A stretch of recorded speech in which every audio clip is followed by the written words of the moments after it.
Hebreos 11.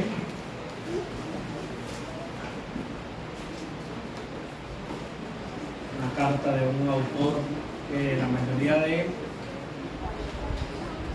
los estudiosos están en el acuerdo de que no se ha identificado quién es el autor. Algunas personas creen que puede ser el apóstol Pablo, pero no hay claridad. Escrito a congregaciones probablemente compuestas por hebreos del primer siglo, creyentes en Cristo Jesús, pero con la dificultad de hacer un ejercicio sano de su fe, principalmente por la confusión de algunas personas dentro de su congregación y al mismo tiempo dificultad y temores de dejar la ley de Dios atrás como un medio para presentarse ante el Señor aprobados y no solamente por medio de la fe. Bien, y por eso es que estamos aquí en el capítulo 11. El capítulo 11 es un capítulo reconocido en la Biblia como un capítulo donde se habla de los grandes hombres de la fe, y se encuentran una o dos de las definiciones también más claras de lo que es la fe bíblica.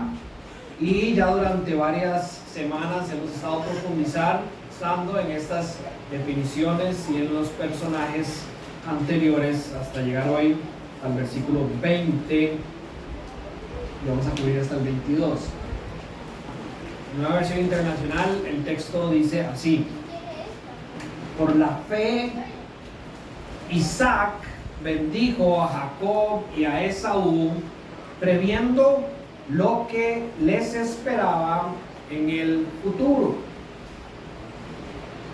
Por la fe, Jacob, cuando estaba a punto de morir, bendijo a cada uno de los hijos de José y adoró apoyándose en la punta de su bastón. Por la fe, José, al final de su vida, se refirió a la salida de los israelitas de Egipto, pidió instrucciones acerca de sus huesos. Oremos una vez más. Señor, gracias por tu palabra. Venimos ante ti pidiéndote que pruebes nuestra fe, que abras nuestro entendimiento y que nos des sabiduría por medio de ella para crecer en la imagen de tu Hijo Jesús. Te pedimos en su nombre. Amén. Hoy de nuevo, por medio de la palabra de Dios, queremos seguir edificando nuestra fe, y para lo siguiente vamos a estudiar tres testimonios distintos de estos grandes hombres que Dios es el que ha decidido exaltarlos como gigantes por su fe, no por sus obras, por su fe. Según la terminología de este capítulo, Dios los considera dignos de aplausos, dignos de aprobación, dignos de ser halagados, dignos de ser admirados, dignos de ser imitados por su fe, por su fe. Durante las semanas hemos ido construyendo la definición de lo que es la fe bíblica.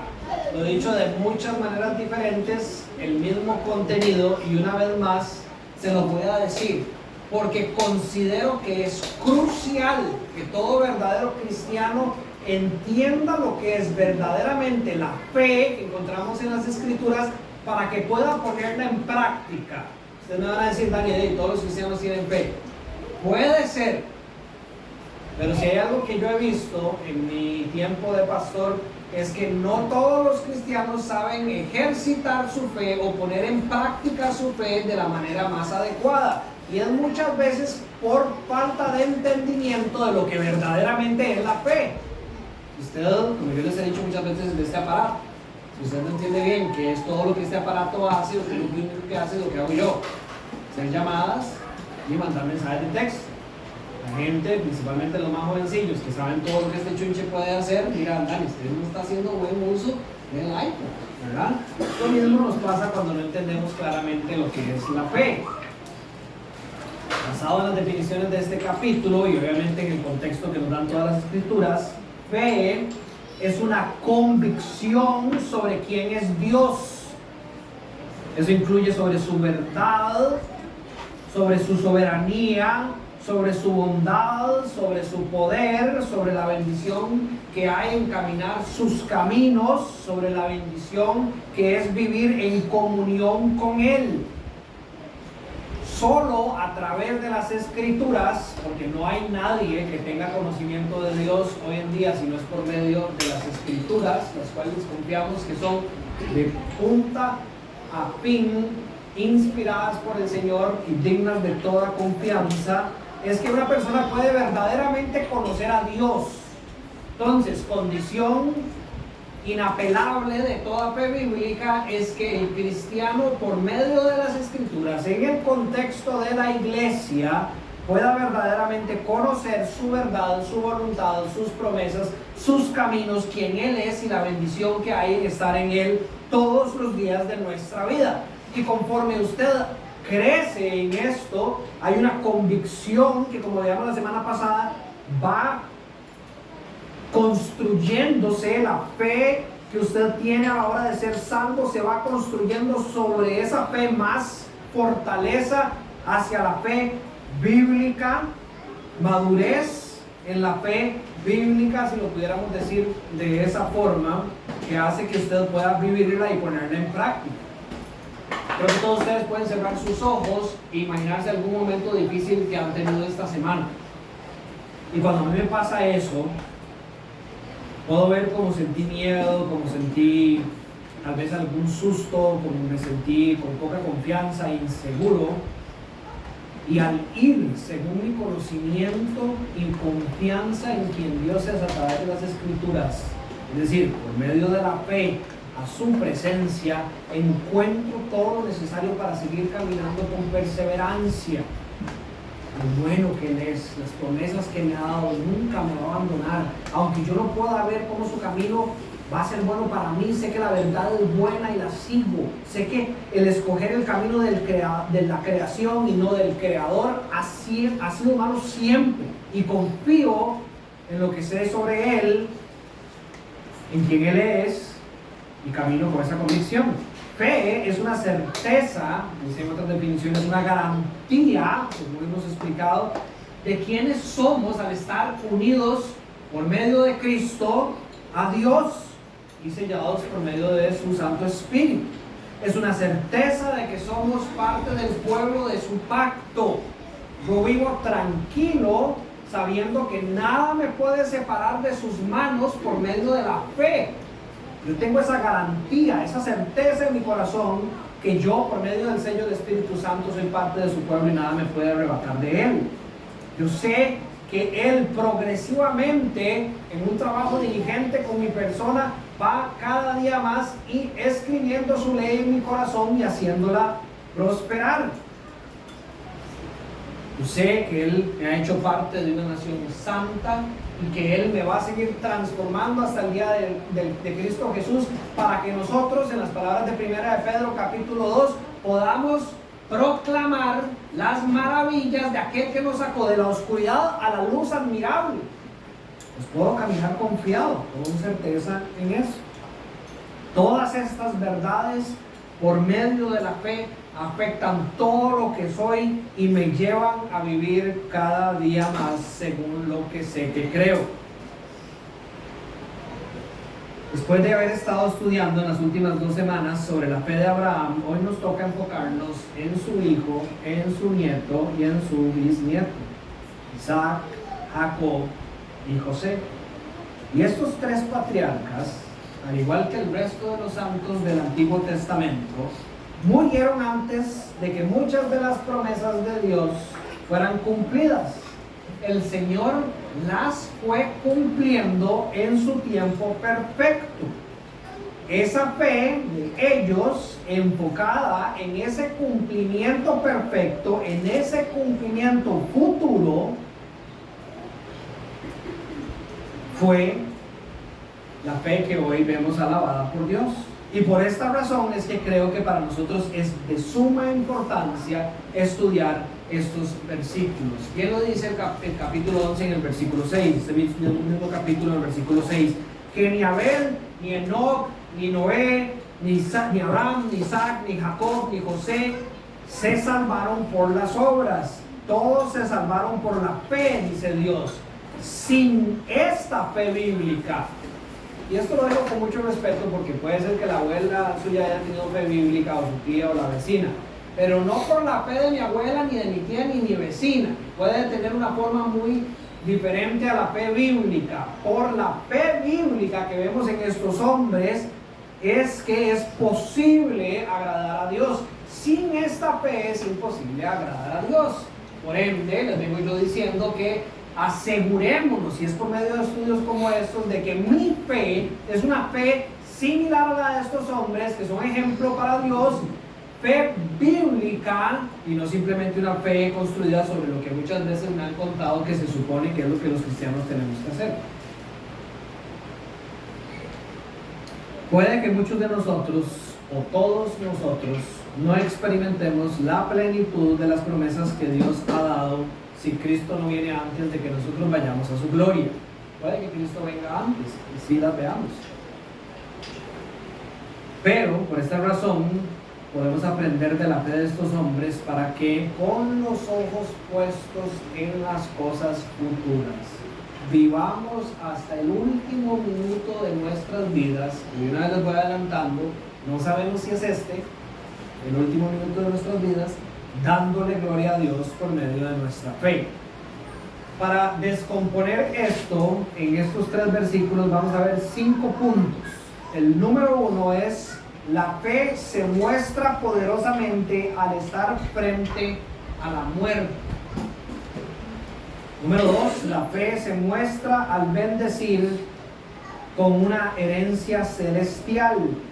Número 3, nuestra fe no va a ser perfecta, pero la fidelidad de Dios sí es perfecta. Número 4, una fe fortalecida nos lleva a adorar a Dios toda la vida. Y la última es una advertencia, que las condiciones actuales de su vida no confundan su fe. Bien, vamos con la número 1. La fe se muestra poderosamente al estar frente a la muerte. Para nuestra fe, para la fe de todo cristiano, puede que no haya nada más confrontativo que nuestros últimos minutos en la tierra. Cuando usted, como quien dicen, la ve de frente y sabe que su vida se va a acabar. Dicen muchos escritos, y creo yo firmemente, que puede que no haya nada que usted vaya a experimentar en su vida donde su fe sea más probada que en estos momentos. Pero probablemente tampoco haya una situación más poderosa donde usted tenga la oportunidad de hacer brillar su fe para el testimonio y la gloria de Dios. En el texto de hoy encontramos a los patriarcas en sus últimos días. Isaac bendice a sus hijos en su lecho de muerte y con esto está mostrando su fe. Jacob lo hace cuando estaba a punto de morir y con esto también está mostrando su fe. José también hace otras cosas que muestran poderosamente su fe al final de su vida. El común denominador que encontramos en estos hombres es que en sus últimos momentos en la tierra, cuando veían la muerte muy próxima, todos hicieron brillar su fe. Mostraron de manera poderosa que confiaban en Dios y lo que creían en Él. Versículo 20, Isaac bendijo, palabra clave para el segundo punto, a sus hijos, previendo lo que estaba en el futuro. Es decir, confiando en lo que ya Dios había revelado en el futuro antes de morir, se refiere a eso y da gloria a Dios.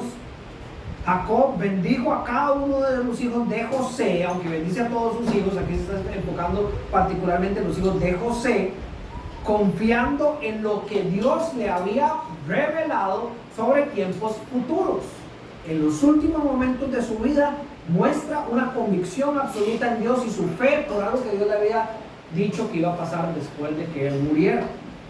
Y José se refirió a la salida de los israelitas de Egipto y dio instrucciones acerca de sus huesos porque confiaba en lo que veía en el futuro y para él era una bendición compartirlo.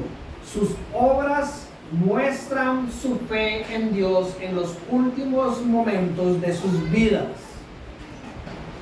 Estamos hablando de hombres que caminaron en la tierra hace más de 4000 años. Podríamos venirnos ahora a la historia de la iglesia y encontrar hombres que han hecho cosas similares. Por ejemplo, Tertuliano, que es un teólogo famoso de los primeros siglos de la iglesia, creo si no me equivoco, del siglo III, escribió algo así: la sangre de los mártires es semilla de los cristianos. Según la explicación de Tertuliano, cada vez que un cristiano moría por su fe, la manera en que ese cristiano vivía su fe en los últimos momentos de su vida hacía que la iglesia creciera cada vez más fuerte. Era como si usted esparciera semillas por un campo y de esas semillas nacieran cristianos con fortaleza, confiados en el Señor. Hay una historia sobre otros mártires de la iglesia al principio, no me acuerdo si era del siglo XIV o XV, que por su fe fueron llevados a morir en la hoguera. 2 hombres enfrente de todo un pueblo, incluyendo sus familias, estaban a punto de morir. Las personas estaban cerca de ellos y podían escuchar sus conversaciones, y se registra que entre la conversación de ellos hay un momento donde uno le dice al otro: si puedes hacer algo por mí, cuando llegues al cielo, pídele a Dios que mis manos sean levantadas en medio de la hoguera para mostrar mi fe y darle gloria a Él. Y la historia registra que su amigo muere quemado, y que cuando lo estaban quemando a él de una manera que nadie puede entender, porque algunos se ha quemado con el café, con la cocina, el agua caliente, sacando los macarrones, y uno sabe lo que duele. En medio de las llamas, sus manos fueron levantadas apuntando al cielo, así como él le pidió en la oración y por medio de su amigo al Señor. Y ese pueblo fue impactado por la manera en que esos hombres vivieron su fe en sus últimos minutos en frente de la muerte. Otro ejemplo es del misionero del Reino Unido, Allen Gardiner, una biografía que todos deberían de leerse. Él muere en la Tierra de Fuego, en el sur de América, y mientras morían de hambre poco a poco, alcanzando tribus caníbales y otro montón de situaciones muy difíciles en medio de una tierra muy complicada, escribe días antes de morir a un tal señor Williams, que él entendía que era un recipiente de su diario para un futuro, alguien que iba a leer sobre sus escritos. El Señor ha considerado oportuno llamar a casa a otro miembro de nuestra pequeña compañía. Nuestro querido hermano fallecido, dejó el barco el martes al mediodía y no ha regresado desde entonces. Sin duda está en la presencia de su Redentor. Vean las palabras, vean cómo habla. A quien sirvió fielmente. Todavía un poco, y por la gracia podemos unirnos a esa bendita multitud para cantar las alabanzas de Cristo por toda la eternidad. No tengo hambre ni sed, aunque 5 días sin comer. Maravillosa misericordia hacia mí, pecador. Tu afectuoso hermano en Cristo, Allen Gardiner. Y si no me equivoco, eso es como un 3 de mayo, de septiembre, un 3 de mayo, creo que era. El 5, 2 días después, escribe: aquí está la paciencia de los santos. Aquí están los que guardan los mandamientos de Dios y la fe de Jesucristo. y oí una voz del cielo que me decía: escribe, bienaventurados los muertos que mueren en el Señor. Sí, dice el Espíritu, para que descansen de sus trabajos y sus obras los siguen. Ya no tendrán hambre ni sed, porque el Cordero está en medio del trono y los pastores. Ese fue su último registro en el diario antes de morir de hambre, descubierto 20 días después, donde llega la embarcación con todos los supplies que necesitaban para sobrevivir. Así murió. Y ese diario de Allen Gardiner hasta el día de hoy se lee por muchos cristianos. ¿No sienten ustedes su fe edificada por el testimonio de los últimos minutos de la vida de este hombre? Es impresionante y llena nuestro corazón de esa fortaleza que solo puede ir a través del Espíritu, a ver el poder de Dios en la fe de estos hombres antes de morir. Alguien más contemporáneo que todos aquí probablemente conocen, porque hemos leído varios libros en la iglesia, es Tim Keller. Tim Keller murió el pasado mayo. Pasado mayo. En Estados Unidos. Y estos fueron sus dos últimos escritos, uno por medio de él en Twitter y el otro por medio de su hija el día antes de morir. El de él dice: no hay inconveniente en que me vaya, ni el más mínimo. Estoy listo para ir a la presencia de mi Salvador. Y su hija escribe el día antes de morir: hoy papá está siendo dado de alta del hospital para recibir cuidados paliativos en casa. Él batalló muchos años con el cáncer.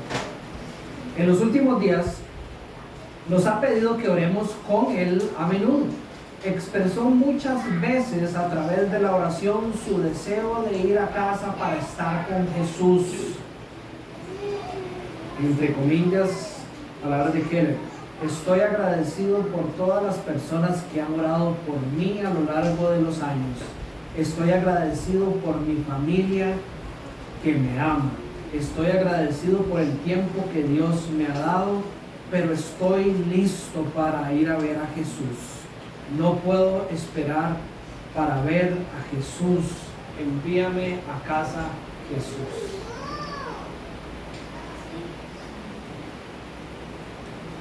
Increíble, ¿eh? El poder que tiene ver la fe de un cristiano en esos últimos segundos, escribiendo sobre su deseo, sobre su fe, sobre su convicción, sobre la certeza de hacia dónde él va. ¿Quién más que nosotros los cristianos para sentir ese mismo gozo en nuestra vida? La definición de gozo que les traje hoy, siempre trato de traerles diferentes, es esta: el gozo cristiano es el deleite producido por el Espíritu Santo que experimentan todos los que han sido redimidos. Cuando usted tiene convicción y confianza, certeza, garantía de lo que Cristo ha hecho por usted, aunque esté feliz, aunque esté triste, aunque estén pasando cosas buenas y cosas malas en su vida, usted vive gozoso, porque usted sabe que usted ha sido redimido, que Él dio su cuerpo y su sangre en la cruz para el perdón de sus pecados y que abre las puertas al cielo para que usted viva en la vida eterna. Y eso nadie se lo quita, porque está construido sobre la roca firme que es Cristo, no sobre las circunstancias que están alrededor suyo. Es el estado de satisfacción que proviene de poseer a Dios como nuestro tesoro más enorme. Ese es el gozo. ¿Quién más que nosotros para morir gozosos y mostrar nuestra fe por medio de eso? El Espíritu triunfa sobre la muerte, esa es la promesa.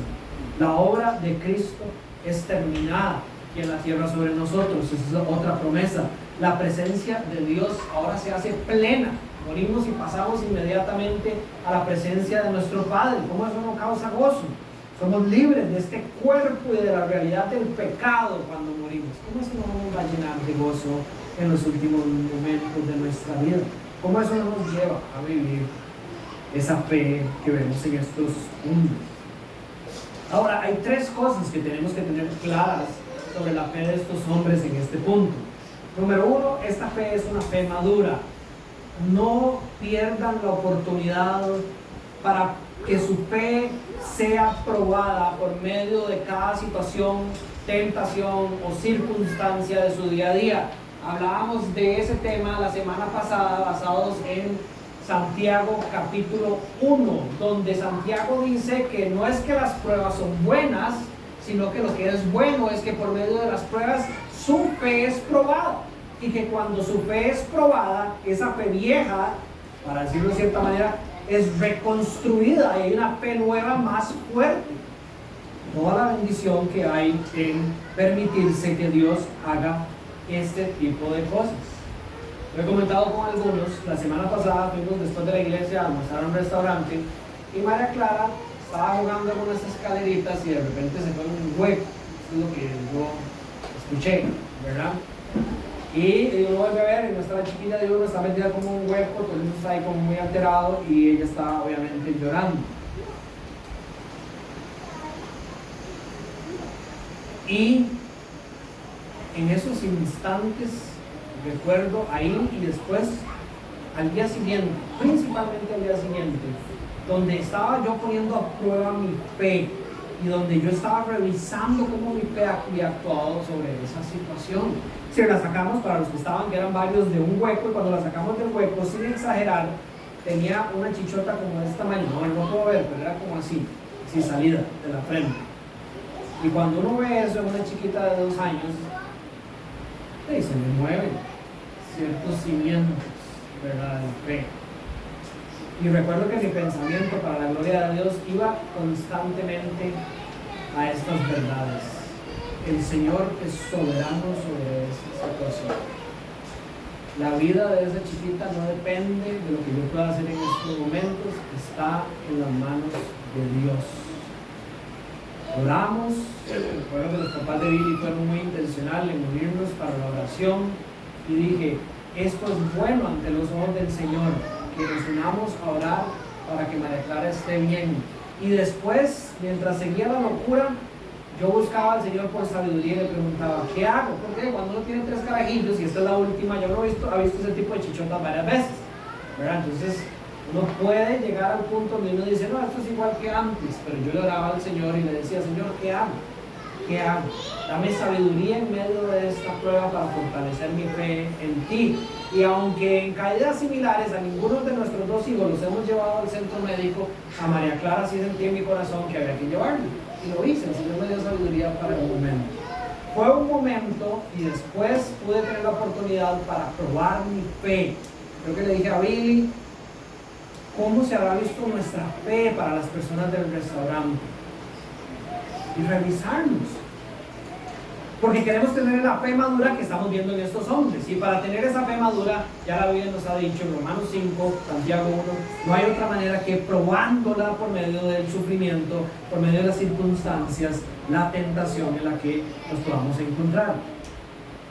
Y otra cosa que tenemos que tener pendiente mientras ejercemos nuestra fe en nuestros últimos momentos es que la muerte puede ser repentina o puede llegar después de una larga vida, pero digamos que puede ser en un instante. Como les decía al principio, tenemos que entender esta enseñanza en el contexto de que nosotros, a diferencia de lo que sabemos de estos hombres, no sabemos cuánto más tiempo vamos a vivir. En otras palabras, si usted está preocupado por mostrar una fe fortalecida en el Señor antes de su muerte, debería de buscar ejercer esa fe fortalecida hoy, porque usted puede ser que se vaya a morir hoy, ¿correcto? No espere a que va a tener la suerte de verla de muy lejos para empezar a desplegar su fe como si, ¿verdad? La manera que ellos lo están haciendo con fe en las cosas futuras. ¿Cómo se ve su fe hoy? ¿Se ve confiada en que le quedan muchos años para cambiar muchas cosas? ¿O está viviendo usted lo que el Señor ha prometido para hoy y para el futuro ya? Se puede ver la esperanza, la seguridad, la paz y el gozo, las promesas en su vida. Va mi vida de la mano de la fe una fe similar a la de estos hombres. Y de nuevo, no se trata de vivir pensando que me voy a morir en cualquier momento, pero sí se trata de probar a ver cómo estoy viviendo mi fe. Puede ser que su fe sea una fe, que su muerte sea una muerte más anunciada, como la de Tim Keller. Puede ser que usted vaya a un médico mañana y le digan que tiene cáncer y le quedan tantos meses o va a empezar una batalla para ver si usted la puede ganar contra esta enfermedad. Y ahí su fe va a tener que ser probada, su paciencia, una de las características de la fe que vimos en este capítulo, una paciencia ya sea para ser sanado o para que la muerte venga. Pero ahí es el momento para vivir esa fe y demostrar esa fe con convicciones en cosas futuras como la de estos hombres. Y puede ser que usted tenga una vida muy larga. Cualquiera que sea la situación, el consejo creo que tiene que ser el mismo. Si queremos mostrar nuestra fe poderosamente para la gloria de Dios y para la bendición del pueblo, a la hora de nuestra muerte, no esperemos a que la tengamos de frente. Hoy es el momento para fortalecerla y hoy lo que el Señor le ha dado es el momento para vivirla y mostrarla. Y esa debería ser nuestra oración. El punto 2 dice que la fe se muestra al bendecir con una herencia celestial. Ese es otro común denominador que Dios quiere resaltar que existía en el corazón de estos hombres para sus descendientes en los últimos días de su vida. Asegurarse de que ellos tengan claridad de qué es lo que es verdaderamente una bendición y heredar eso para sus vidas, esa herencia celestial. Veamos el detalle. Compartir las promesas y la voluntad de Dios al pueblo es, según la Biblia, la verdadera bendición para los hombres. Siempre en la Biblia que Dios abre la boca, se describe como una bendición para el pueblo. Desde el capítulo 1 del Génesis, después de que el hombre fue creado, dice que Dios los bendice hablándoles, dándoles instrucciones, mostrándoles sus propósitos, explicándoles cuál es el buen camino, por dónde tienen que ir. La bendición es esta. No es todo lo que les pueda dar materialmente, no es que Adán y Eva eran los primeros, entonces ahora sí ustedes son dueños de todo el montón de cosas. No, la bendición es lo que sale de la boca de Dios. Y vean cómo se ve en la vida de estos hombres. Por la fe, Isaac bendice, dice, a Jacob y a Esaú, previendo, dándoles, explicándoles, proclamándoles ya lo que Dios les había dado que venía en el futuro. Ahora, ustedes tienen que ir a leer todo Génesis, son como 25 capítulos o más donde se habla sobre la historia de Israel, Jacob y José y sus hijos antes del Éxodo. Entonces yo se la tengo que resumir y usted tiene que creerme, pero si no vaya a búsqueda, es importante que usted también la revise. Pero esa es la manera en que Isaac bendice a los suyos, por medio de proclamar lo que él tenía certeza que Dios le había dado. Por la fe, Jacob, cuando estaba a punto de morir, bendice a cada uno de los hijos de José. ¿Y de qué manera los bendice? De nuevo, vaya a leer la historia. No es heredándoles un montón de cosas materiales, es proclamando lo que Dios ya le había revelado sobre sus vidas. Por la fe, José, al final de sus vidas, aquí no se usa la palabra bendición, pero ¿qué es lo que dice? Se refirió, habló, proclamó, comentó sobre lo que Dios le había revelado para el pueblo de Israel en un futuro, ya cuando él no iba a estar, y sobre qué tenía que pasar con sus huesos. Entonces el hombre de fe entiende que la bendición que está sobre todas las otras demás bendiciones que puedan venir de Dios es la bendición celestial, que la herencia que es verdaderamente importante y que es de bendición pasar a los que amamos es sobre todas la herencia celestial, no la material, no las cosas terrenales. Ahora, no es que no importen, sino que no son las prioritarias. Esto obviamente no es tema del Antiguo Testamento, también es tema del Nuevo Testamento. Jesús lo puso en estas palabras: ¿para qué acumular tesoros en la tierra? No lo hagan, dice. No es importante. La polilla y el óxido lo destruyen, los ladrones se meten a robar y se los llevan. Más bien acumulen para sí tesoros en el cielo. Entonces, qué raro sería seguir la instrucción de Jesús y tener una fe en esta verdad de que lo que es verdaderamente importante es lo que estamos acumulando en el cielo por medio de nuestra relación con el Padre, y después cuando vamos a hablar de una herencia a las personas que amamos les hablemos de cosas materiales, o que dediquemos el 90% de nuestra vida a construir un imperio material que Jesús dice no sirve para nada, ¿verdad? Yo me pregunto que si Cristo nos dejó esta instrucción, este consejo de qué es lo que es una verdadera bendición para heredar, qué es lo que yo le estoy dejando a los míos, a los que Dios ha puesto a mi alrededor. Tiene que ser su esposo, su hijo, las personas que Dios ha traído a su lado. Si hoy fuera el día final de su vida, ¿qué es lo que usted más le ha heredado a las personas que están cerca suyo? Yo no sé si usted ha tenido estos momentos con algunos de sus amigos cristianos.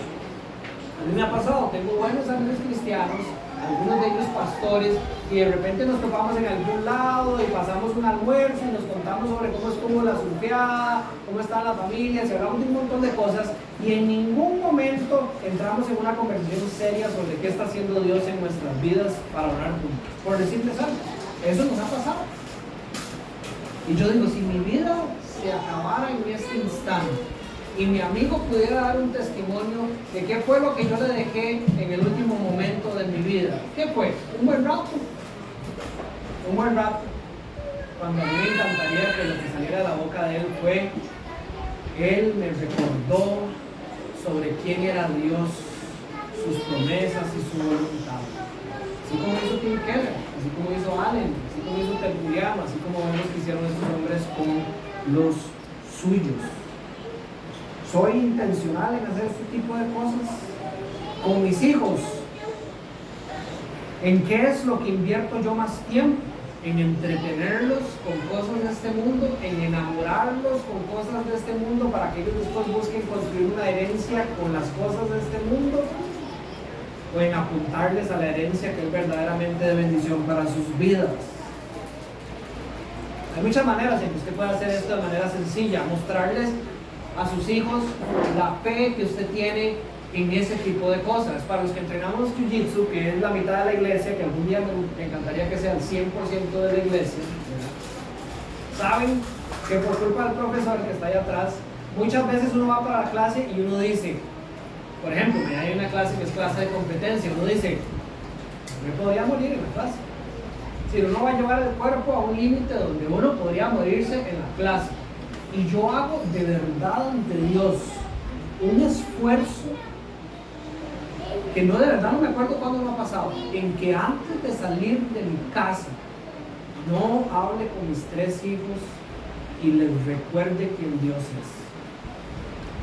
De verdad, que si yo no vuelvo a mi casa, lo último que ellos hayan escuchado de mí es algo sobre quién Dios es. Por ejemplo, a Juanfe, que es el único hombre, lo abrazo y le digo, mi amor, recuerde que usted es el hombre de esta casa. Si algún día yo no estoy, Dios lo va a construir para que usted pueda acompañar y proteger a las chicas. Llévelas, enséñelas a sus hijas, hermanitas, cuídelas, enséñeles cositas de Dios, y me voy. Entonces, que me entienda la mitad, no importa. La verdad se la estoy proclamando. Eso es lo que está quedando en su vida. Algún día va a tener la madurez y lo va a entender mejor. ¿Qué le estamos heredando a las personas que amamos, a nuestros seres queridos? ¿Qué tan intencional estamos siendo en demostrarles lo que es verdaderamente bueno y eterno? Y notemos una cosa: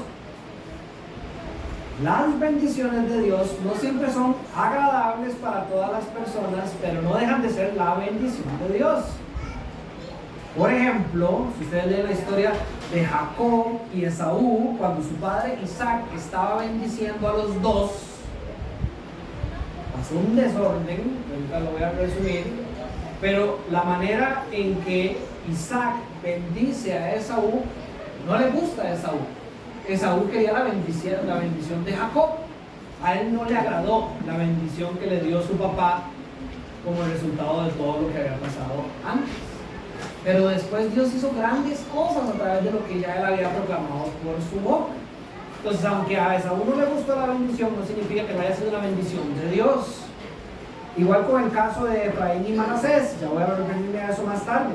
Pero cuando Jacob da su bendición a los hijos de José, a José no le gustó la manera en que Jacob los bendijo. Y no dejó de ser bendición de Dios, porque venía de Dios. Cuando Abraham, Isaac, Jacob y José bendijeron al pueblo de Dios, contándole que Dios había dicho que iban a ser 400 años esclavos en tierra extranjera, no les gustó tampoco, pero fue bendición para ellos también.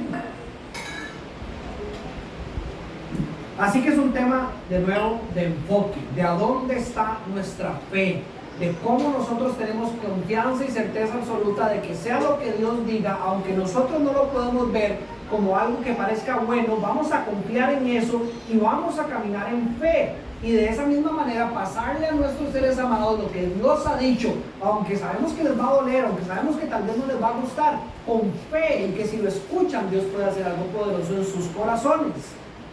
Dos ejemplos. ¿Califica usted la muerte de Cristo como una bendición para la humanidad? Una pregunta que usted hace una encuesta, digamos, a nivel mundial, y probablemente la mayoría de los judíos dirían que no. No fue una bendición. Es decir, una cuestión de perspectiva. Si usted lo que quería era un rey libertador de los romanos, no fue una bendición que Jesús muriera en la cruz.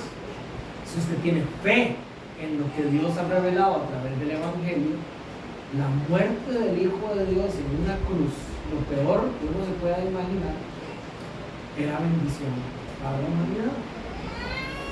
Y así lo proclamamos, y así se proclamó, y así lo proclamó Cristo. Y sus discípulos no lo podían entender como una bendición. La verdad de Dios es la que bendice, no la que le agrada a las personas. Esa no es la bendición. Otro ejemplo.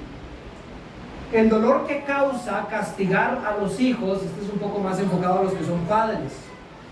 ¿Lo ven ustedes como una bendición o no? El dolor que causa cuando uno tiene que, voy a hacer este símbolo nada más, no estoy promoviendo el castigo físico o no, eso es otra conversación, otra charla. Castigar a nuestros hijos, el dolor que eso causa, ¿lo ve usted como una bendición o no? Probablemente no.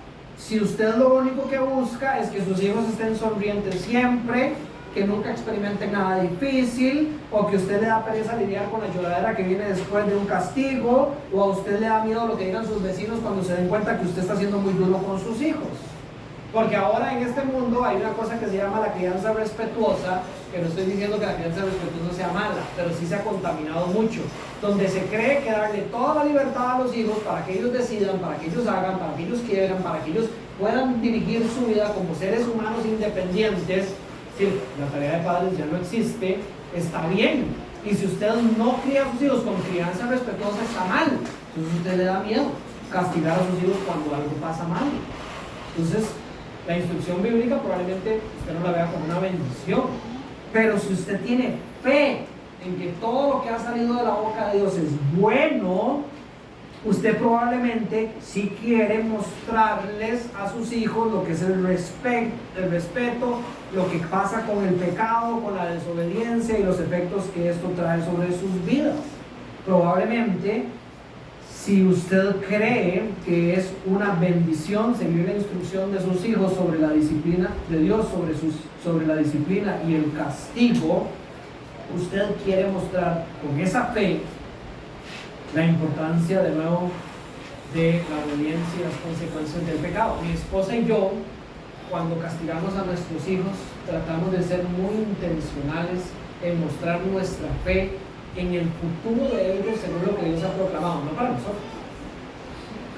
Pero cuando pasa una situación Yo les anuncio a mis hijos, te tengo que castigar, y me duele tanto a mí como te va a doler a vos.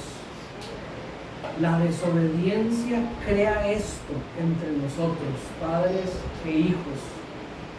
Cuando pecas, el resultado del pecado es algo que te va a doler y te va a hacer sentir cosas feas hacia mí y que me va a hacer a mí sufrir y nos aleja. Yo no quiero jugar con vos después de lo que acabas de hacer, y ya vos no querés estar conmigo después de lo que yo voy a hacer ahorita, pero quiero enseñarte a dónde está mi fe. Quiero enseñarte las consecuencias de la desobediencia y del pecado. Quiero enseñarte lo que sucedió cuando nosotros decidimos desobedecer a nuestro Padre, el dolor que le causamos a Dios cuando desobedecemos, cómo el pecado nos separa de nuestro Padre Celestial. Y por medio de algo que está pasando en la tierra, que el Señor me mandó a hacer, les estoy enseñando cosas futuras para sus vidas, para que cuando ellos crezcan y van fortaleciendo su fe, entiendan cada día mejor sobre ya lo que ha sido anunciado. El pecado y la desobediencia siempre nos van a alejar de Dios y nos van a llevar por caminos oscuros. Nuestra fe va a ser mostrada a nuestros seres queridos por lo intencionales que seamos en demostrarles lo que es verdaderamente bueno y eterno, verdaderamente lo que es una bendición. Punto número 3. La fe no va a ser perfecta, pero la fidelidad de Dios sí es perfecta. Aquí podemos usar el ejemplo de Isaac. Si usted lee la historia de la vida de Isaac, nadie sale bien parado de esa historia. Ni Isaac, ni Esaú, ni Jacob, ni la esposa Rebeca, nadie sale bien parado. Vean esto, por ejemplo. En el capítulo 26, Dios reafirma el pacto que él había hecho con Abraham a Isaac.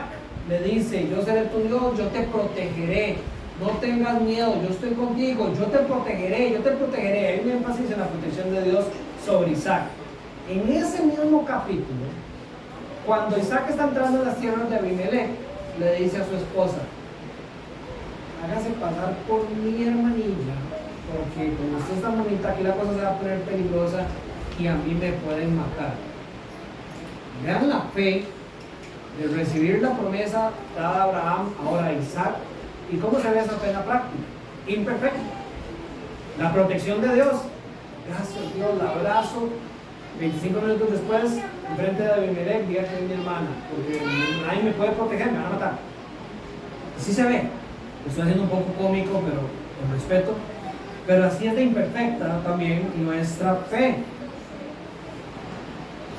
La fe de Isaac también se ve imperfecta con su corazón entenebrecido.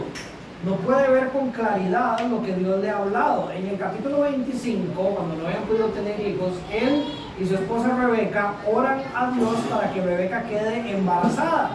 Y queda embarazada. Y es un embarazo complicado y oran a Dios para entender qué es lo que está pasando. Y Dios les dice que dentro del seno de la mujer hay dos naciones, dos pueblos que están divididos en sus entrañas, que uno será más fuerte que el otro, y que el que va a ser más fuerte es el menor, no el mayor. Dice, el mayor servirá al menor. Eso es contrario a la tradición de que el primogénito, el mayor, es el que recibe la bendición del Padre. Esa es la palabra de Dios dada después de orar, capítulo 25. Más tarde, en el mismo capítulo 25, Isaac iba a darle la bendición a Esaú, al mayor, contrario a lo que Dios le había dado.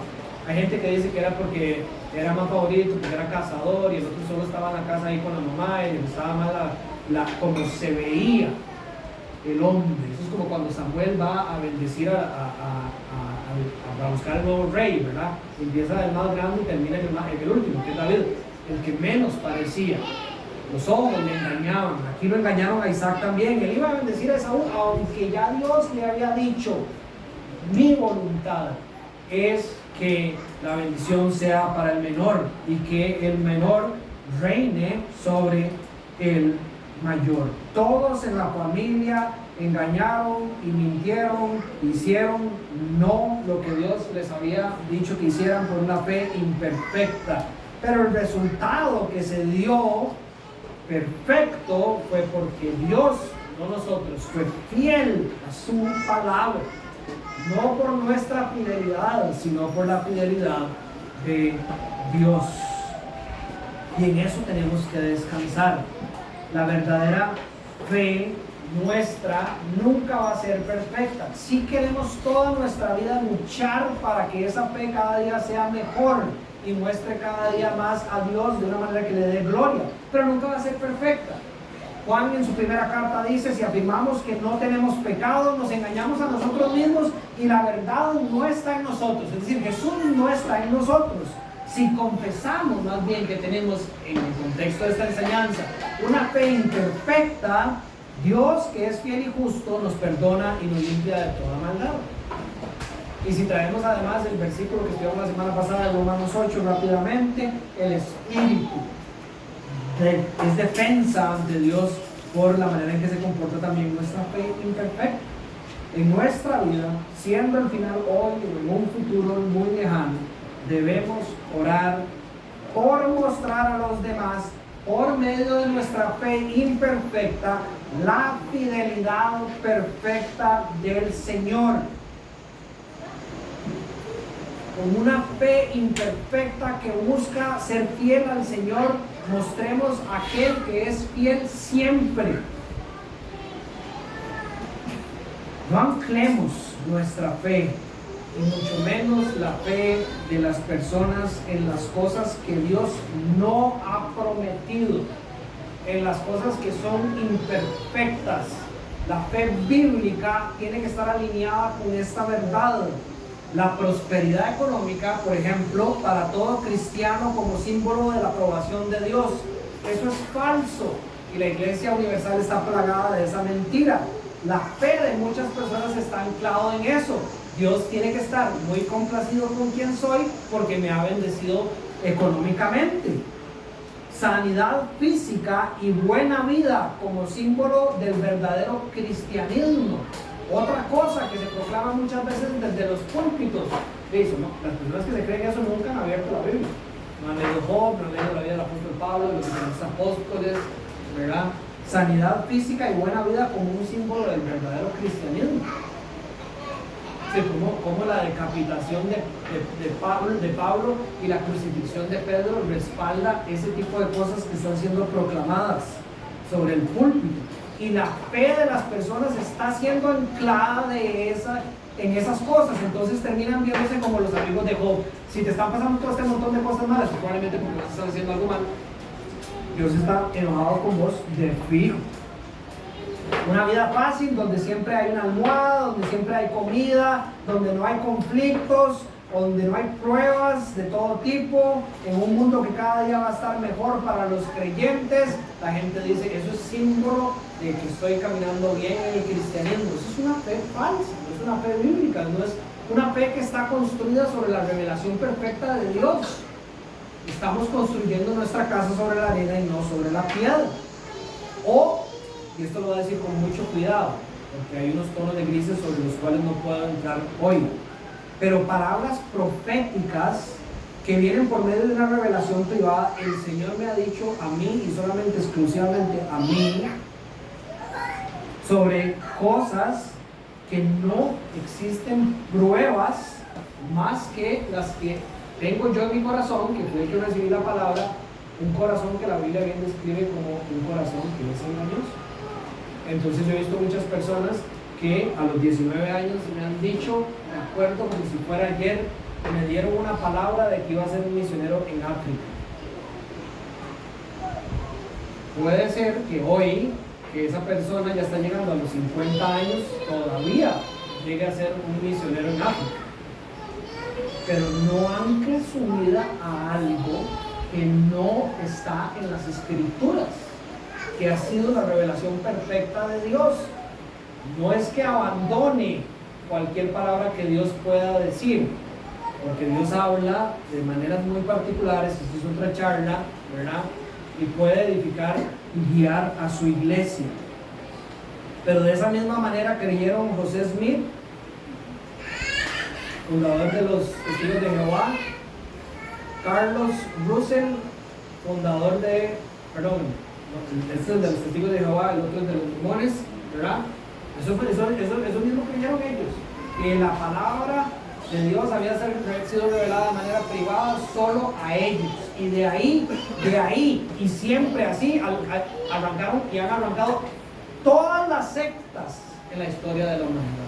Porque las personas anclan su fe a interpretaciones privadas y palabras privadas en su corazón engañoso y no una fe absoluta sobre lo que ha sido revelado de manera perfecta, que son los 66 libros de la Biblia que Dios nos ha dado.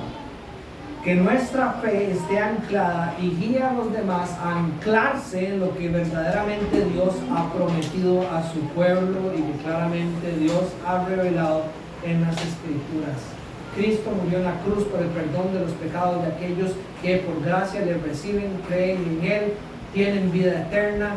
Cristo va a venir por nosotros, Él está haciendo su obra en nosotros, hemos sido sellados por el Espíritu de Dios, el Espíritu de Dios nunca se irá. Cada día iremos de la mano de Jesús creciendo en santidad.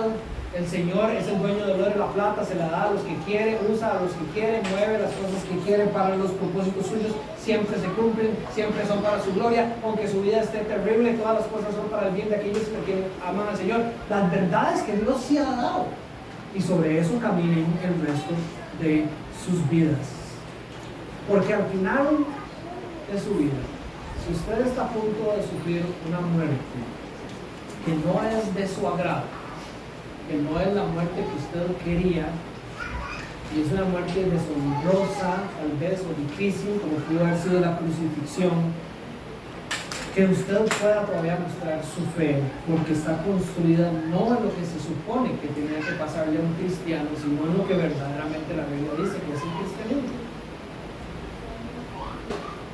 4. Una fe fortalecida nos lleva a adorar toda la vida hasta la llegada de la muerte, toda la vida, es decir, hasta el último instante. Obviamente este debería ser el sueño de todos nosotros como cristianos. Jacob, por su fe, estaba a punto de morir, bendijo y dice, y adoró apoyándose en la punta de su bastón hasta el último segundo. Su fe también fue imperfecta, como la de todos nosotros y todos los que venían detrás. Pero una diferencia entre, por ejemplo, él y su padre Isaac, es que él no evadió lo que Dios le había revelado para heredarle a los demás. Y aquí es donde encontramos la bendición que él tiene sobre sus nietos, no sus hijos, Efraín y Manasés. De nuevo, después de bendecir a todos sus hijos, llega a donde los dos hijos de José. Y cuando los va a bendecir, en vez de poner la mano derecha sobre Manasés, que era el mayor que debería recibir la bendición, cruza las manos, porque Dios le había revelado que esa era la manera en que tenían que bendecir para el futuro a los hijos de José. Y a José no le gusta, le trata de poner las manos en la posición correcta y él le dice prácticamente, confíe. Jacob muere, él no puede ver el desenlace de la historia, pero para nosotros que tenemos todo el Antiguo Testamento podemos saber que esa era la manera en que Dios había preparado las cosas y que esa era la verdadera bendición.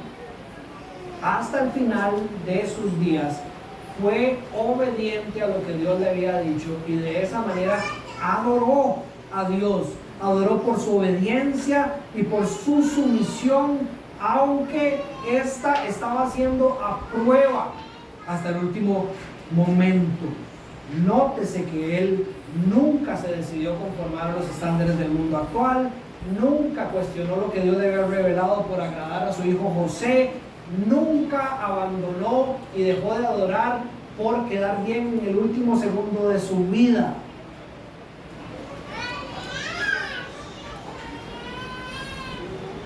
Esto lo digo también con mucho respeto, pero es algo que pasa en nuestro país.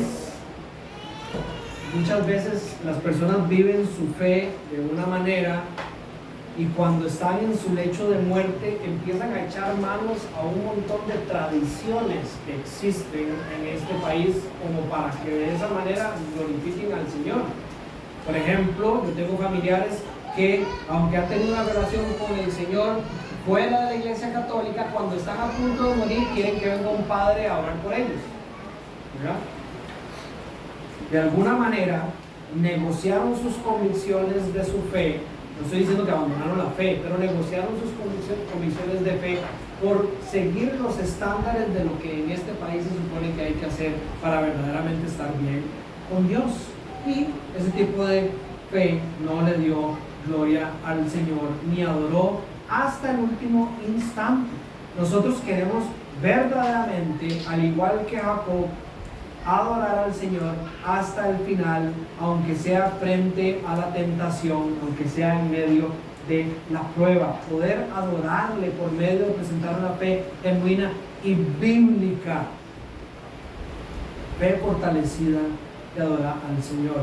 Y por último, una advertencia: que las condiciones actuales de su vida no confundan su fe. Que las condiciones actuales de su vida no confundan su fe. Si alguien cree estar firme, que tenga cuidado de no caer. Esta advertencia es para todos nosotros. Usemos a José. Al final de su vida se refirió a la salida de los israelitas de Egipto y dio instrucciones acerca de sus huesos. José, hijo de Jacob y de Raquel, con una historia muy turbulenta, peleas con sus hermanos, lo tiraron en un pozo, lo vendieron como esclavo, agarró una excelente posición en la casa de Potifar. La esposa de Potifar trata de abusar de él sexualmente, él sale corriendo, lo acusan, lo meten a la cárcel, lo ponen en una posición de encargado dentro de la cárcel, después interpreta los sueños del faraón y termina básicamente siendo el segundo al mando de todo Egipto.